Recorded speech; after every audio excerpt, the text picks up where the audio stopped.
की आपको जरूरत है। ये प्रशासन तय करेगा कि हम शंकराचार्य हैं कि नहीं है। उत्तर प्रदेश का मुख्यमंत्री तय करेगा कि भारत का राष्ट्रपति तय करेगा। भारत के राष्ट्रपति को भी अधिकार नहीं है कि वो तय करे कि कौन शंकराचार्य है। शंकराचार्य का निर्णय शंकराचार्य करते हैं। जी हाँ दोस्तों, शंकराचार्य अविमुक्तेश्वरानंद से सरकार आखिर किस बात का सर्टिफिकेट मांगने लगी, जिसे सुनते ही राहुल की कांग्रेस ने सरकार के खिलाफ सीधा मोर्चा खोल दिया। आखिर बीजेपी सरकार सर्टिफिकेट मांग रही है तो क्यों मांग रही है? सर्टिफिकेट मांगकर सरकार दर्शाना क्या चाहती है? और सपा अध्यक्ष अखिलेश यादव ने सीएम योगी की किस महिला अफसर के खिलाफ में मोर्चा खोला है? उनकी पूरी कुंडली अखिलेश यादव ने खंगाल कर रख दी। उससे साबित क्या हुआ? स्वागत है आप सभी का। आप देख रहे हैं द राजनीति का विशेष सेगमेंट खबर और विश्लेषण। मैं हूं जब्बार खान। दोस्तों, जिस पालकी की वजह से मेला प्रशासन ने स्वामी अविमुक्तेश्वरानंद और उनके समर्थकों को खदेड़ दिया, उसकी महत्ता क्या है, उसे आप इस वीडियो के जरिए समझ सकते हैं।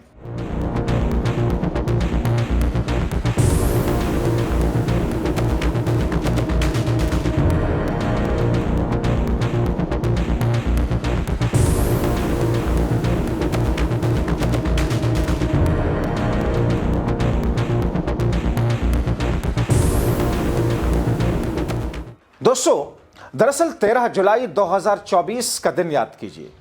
मुकेश अंबानी, देश के सबसे बड़े उद्योगपति, उनके बेटे की शादी, शंकराचार्य स्वामी अविमुक्तेश्वरानंद पीएम मोदी के गले में माला पहनाकर उन्हें आशीर्वाद देते दिख रहे हैं। बताना सिर्फ इतना है कि अंबानी के घर में ही, उनके घर में भी शंकराचार्य अपने सिंहासन या ये कहिए कि गद्दी पर बैठे हैं। वरना कहने को तो ये भी कह सकते हैं कि क्या अंबानी के घर में बढ़िया सोफा या कुर्सी नहीं थे? दरअसल शंकराचार्य की अपनी परंपरा होती है। उनके रथ, सिंहासन, डोली हर जगह साथ ही चलते हैं। प्रयागराज महाकुंभ जो दुनिया का सबसे बड़ा आयोजन था, वहां भी सभी शंकराचार्य अपने अपने रथ पर बैठकर संगम में स्नान करने पहुंचे थे। तब भी रथ रोके जाने जैसा कुछ नहीं हुआ, जबकि भीड़ कई करोड़ की थी। दोस्तों, पता नहीं क्यों भारतीय जनता पार्टी शंकराचार्य अविमुक्तेश्वरानंद से खार खाती है। इतना बड़ा उनके साथ अपमान कर दिया, उसके बाद भी कोई पछतावा तक नहीं। उल्टी अब बीजेपी सर्टिफिकेट मांगने लगी। दोस्तों, आपसे एक सवाल है, कोई साधु है या नहीं है, यह कौन तय करेगा? यह सरकार तय करेगी या फिर समाज तय करेगा? यह बात पब्लिक प्लेटफॉर्म पर है कि शंकराचार्य स्वामी अविमुक्तेश्वरानंद ने प्रधानमंत्री नरेंद्र मोदी और मुख्यमंत्री योगी आदित्यनाथ की सरकार की आलोचना करने से खुद को कभी भी हिचकता हुआ नहीं पाया, कभी हिचके भी नहीं। ऐसा नहीं है कि सरकार की ही वो निंदा करते हैं।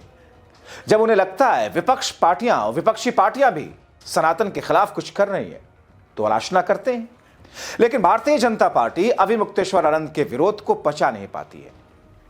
कांग्रेस का दावा है कि इसका नतीजा यह हुआ कि शंकराचार्य को शाही स्नान करने से रोक दिया गया, जिसे लेकर के वो पिछले 48 घंटे से बिना अन्न जल के धरने पर बैठ गए। माफी मांगने के बजाय उत्तर प्रदेश सरकार ने उनको एक नोटिस भेज दिया। पता है नोटिस में क्या कहा गया? सुनेंगे तो आप चौंक जाएंगे। ये क्रोनोलॉजी आपने देखी, क्रोनोलॉजी समझने के लिए ये वीडियो चलाया गया। कैसे प्रधानमंत्री एक विवाह के कार्यक्रम में नतमस्तक होते हैं शंकराचार्य जी के सामने। शंकराचार्य जी के मन में जो आता है, जो उनको सही लगता है, जो सवाल वो उठाते हैं, जो निंदा वो करते हैं, वो आपने सुनी। और उसका नतीजा ये कि शाही स्नान करने से उनको ना केवल रोका गया, पिछले 48 घंटे से स्वामी अविमुक्तेश्वरानंद जी बिना जल, बिना अन्न के भारी ठंड में धरने पर बैठे। माफी तो बहुत दूर की बात है कि प्रदेश के मुख्यमंत्री या प्रशासन के लोग माफी मांगे, ये तो बहुत दूर की बात है। भैया मोबाइल साइलेंट कर दो प्लीज। उल्टा आधी रात को 12 बजे एक नोटिस आ गया उत्तर प्रदेश सरकार से। उस नोटिस में यह कहा जाता है कि साहब हम तो आपको शंकराचार्य नहीं मानते। ये घमंड की पराकाष्ठा, ये इसको कहते हैं विनाश काले विपरीत बुद्धि। ये निर्लज्ज भाजपाई अब तक तो मुसलमानों को कहते थे कागज दिखाओ, अब हिंदुओं के जो संत शिरोमणि हैं उनसे कहते हैं कागज दिखाओ। ये कहां आ गए हम? ये स्थिति कैसे आई कि जो नारे लगाते थे बटेंगे तो कटेंगे, देश को तो धर्म पे, भाषा पे अलग अलग विवाद पैदा करके बांट ही रहे हैं, हिंदू धर्म को भी बांटने के लिए खुद निकल कर आ गए। लानत है ऐसे लोगों पर। नारों में कुछ और हकीकत ये जो आपने वीडियो में देखी। अब शंकराचार्य जो सनातन के सिरमौर माने जाते हैं, होते हैं, कोई डीएम तय करेगा, प्रशासन तय करेगा, कोई मुख्यमंत्री तय करेगा कि वो शंकराचार्य हैं या नहीं है। आप हैं कौन? आपकी औकात क्या है? सुना आपने पवन खेड़ा ने क्या कहा? नोटिस जो सरकार की ओर से भेजा गया उसमें कहा गया कि वो अविमुक्तेश्वर को शंकराचार्य मानते ही नहीं। अब इसे आप क्या कहेंगे? वैसे देखा जाए तो बीजेपी के नेताओं की ओर से सर्टिफिकेट मांगने की परंपरा वर्षों से चली आ रही है, फिर चाहे ईमानदारी हो या फिर बेईमानी या फिर देशभक्ति हो या फिर गद्दारी। और भी कई तरह के सर्टिफिकेट हैं जो बीजेपी बांटती है। बीजेपी तय करती है कि कौन है राष्ट्रभक्त, कौन है देशभक्त और कौन है गद्दार। बताइए दोस्तों, अब क्या प्रशासन, उसके लोग ये तय करेंगे कि स्वामी अविमुक्तेश्वरानंद शंकराचार्य हैं या नहीं है?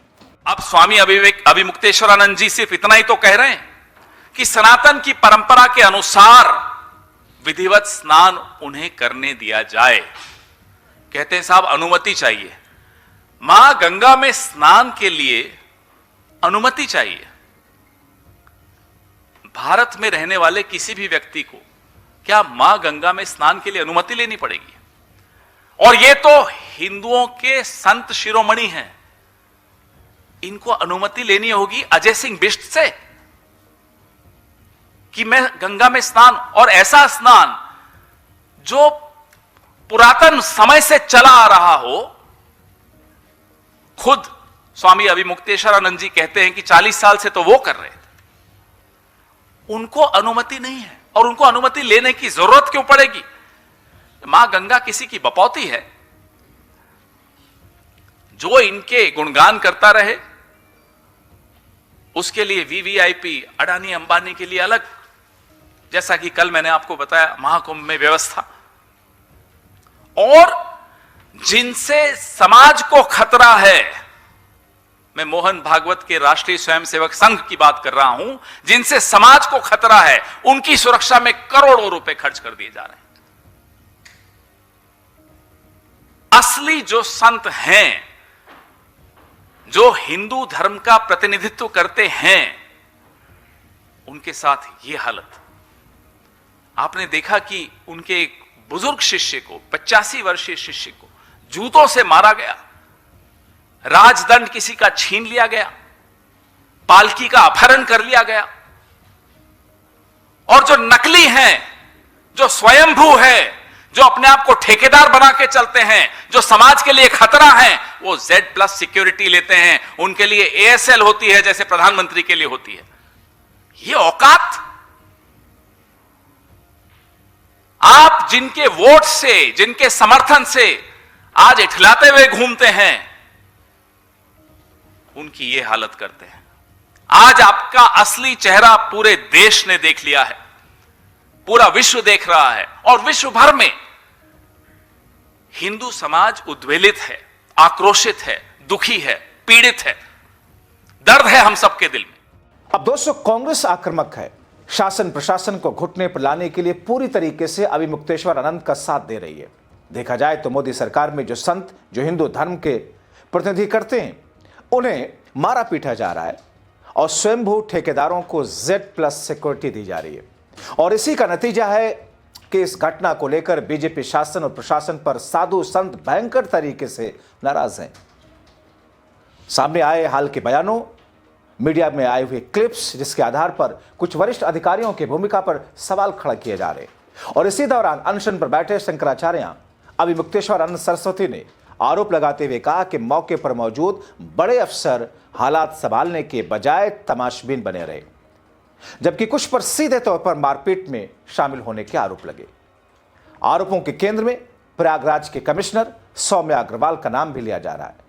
शंकराचार्य स्वामी अभिमुक्तेश्वरानंद सरस्वती ने कहा कि घटना के दौरान वो वहीं मौके पर मौजूद थी। अगर वो चाहती तो सम्मानजनक तरीके से स्थिति को शांत करा सकती थी।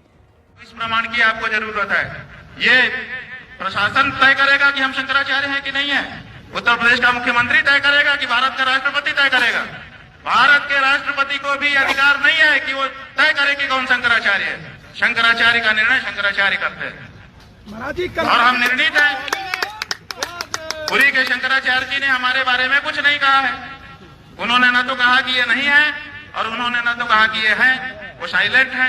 उनका जो एफिडेविट सुप्रीम कोर्ट में आया था, पहले बताया गया कि उन्होंने विरोध किया है। जब हम लोगों ने एफिडेविट की कॉपी निकाली, उसमें उन्होंने लिखा हुआ है कि हमसे कोई समर्थन मांगा नहीं गया, इसलिए हमने दिया नहीं है। उनका इतना ही वक्तव्य है। तो दो शंकराचार्यों का प्रत्यक्ष लिखित व्यवहारिक समर्थन और तीसरे पीठ के शंकराचार्य की मौन स्वीकृति हमारे साथ है। और कौन शंकराचार्य है ज्योतिष पीठ का, बताइए। स्वामी जी, हम हैं ज्योतिष पीठ के शंकराचार्य, निर्विवाद रूप से है। और अगर कोई विवाद उठाता है, इसका मतलब कि वो दूषित भावना वाला है। और अगर जो अपने आप को कहता है कि मैं ज्योतिष पीठ का शंकराचार्य हूँ, वो आकर के बात करे। लगभग 2.5 घंटों तक उनके लोगों के साथ मारपीट होती रही। कमिश्नर ने वहां मौजूद होते हुए भी हस्तक्षेप नहीं किया। साफ है, प्रयागराज में माघ मेला अब धर्म की जगह सियासत का केंद्र बनता जा रहा है। सपा अध्यक्ष और कन्नौज से सांसद अखिलेश यादव ने प्रयागराज मंडल के मंडलायुक्त IAS सौम्या अग्रवाल के प्रेस वार्ता को एक वीडियो को साझा करते हुए गंभीर आरोप लगाए। अखिलेश यादव ने कहा कि माघ मेले में भारतीय जनता पार्टी कमीशन के रूप में घोटाले कर रही है। सोशल मीडिया साइट X पर अखिलेश ने जो लिखा है वो चौंकाने वाला है। अखिलेश ने लिखा, बीजेपी के महाभ्रष्ट राज में मेले के नाम पर 50,000 के महारकम कमीशन के रूप में गटक जाने का नया खेल शुरू हुआ। इसीलिए उन साधु संतों को भी सम्मान नहीं मिल पा रहा जो मेले की शोभा होते हैं, जिनका दर्शन मात्र ही आशीर्वाद होता है। उनके साथ बेहद आपत्तिजनक, अपमानजनक, हिंसक दुर्व्यवहार शासन प्रशासन इसलिए कर रहा है क्योंकि मेला भ्रष्टाचार की कमीशन खोरी के इस गोरख धंधे में भाजपाई गुट की मिलीभगत है। इसीलिए जो भी मेले की दुर्व्यवस्था, बदइंतजामी के बारे में बोलेगा, वो भाजपाई और उनके संगी साथियों के साथ साथ संगीतकारियों के निशाने पर होगा और सरेआम शिकार होगा उसका। मेला क्षेत्र के संजय का धृतराष्ट्र कौन है, जिसको आंखों देखा हाल सुनाया दिखाया जा रहा था। भाजपा को कमिश्नर की जगह कमिश्नर की नई पोस्ट बना देनी चाहिए। कुछ तो है जिसमें हिस्सेदारी है। दोस्तों, साल 2025 में उत्तर प्रदेश की योगी सरकार ने सूबे को 16 वरिष्ठ अधिकारियों का तबादला सूबे में कर दिया था और इनमें से एक थी IAS सौम्या अग्रवाल। सौम्या अग्रवाल को प्रयागराज का कमिश्नर बनाया गया था। सौम्या लखनऊ की हैं, उनका पूरा बचपन बीता लखनऊ से। उन्होंने सेंट मैरी कॉन्वेंट स्कूल से 12वीं तक की शिक्षा ली। उनके पिता ज्ञानचंद्र अग्रवाल रेलवे में सिविल इंजीनियर थे। स्कूलिंग पूरी करने के बाद सौम्या ने दिल्ली यूनिवर्सिटी से सॉफ्टवेयर इंजीनियरिंग की पढ़ाई की। पुणे की एक प्राइवेट कंपनी में नौकरी करने लगी।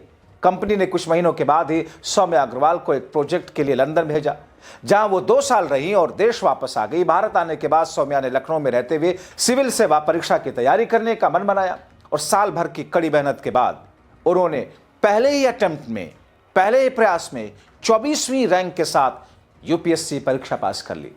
बहरहाल दोस्तों, स्वामी अभिमुक्तेश्वरानंद को जिस तरीके से सरकार की ओर से घेरने का प्रयास हुआ, अब उनका साथ देने के लिए आगे कांग्रेस और सपा आगे आई है। अब देखने वाली बात यह है कि इस लड़ाई में जीत किसकी होगी। लेकिन एक बात तो तय है, इस लड़ाई में जीत किसी की भी हो, जिस तरीके से माघ मेले के दौरान में भारतीय जनता पार्टी की उत्तर प्रदेश में सनातनी सरकार होने के बावजूद पुलिस प्रशासन का जो रवैया दिखा है, उसने सनातन धर्म के धर्म गुरुओं का अपमान तो किया है। और कहीं ना कहीं ये सिर्फ धर्म गुरुओं का नहीं, शंकराचार्यों का नहीं, ये सनातन का अपमान है। अब इस पर क्यों खामोश है पूरी भारतीय जनता पार्टी? आप क्या सोचते हैं? अपनी राय कमेंट बॉक्स में जरूर लिखें। इस प्रमाण की आपको जरूरत है। ये प्रशासन तय करेगा कि हम शंकराचार्य हैं कि नहीं है। उत्तर प्रदेश का मुख्यमंत्री तय करेगा कि भारत का राष्ट्रपति तय करेगा। भारत के राष्ट्रपति को भी अधिकार नहीं है कि वो तय करे कि कौन शंकराचार्य है। शंकराचार्य का निर्णय शंकराचार्य करते हैं।